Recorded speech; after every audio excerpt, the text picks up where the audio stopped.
Hi guys! Pag-usapan lang po natin yung nabasa ko. It's all about the illusion of expectation.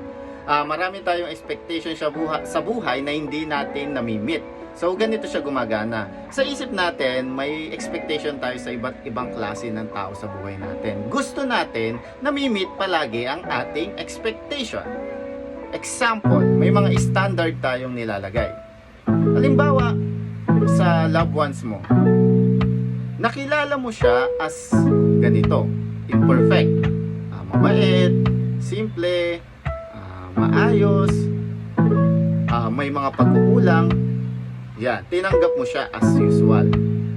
Pero meron tayong expectation sa ating sarili na unconscious, na hindi natin alam. Ini-expect natin yung tao na to na maging ganito. Kumbaga, dati orange siya, tapos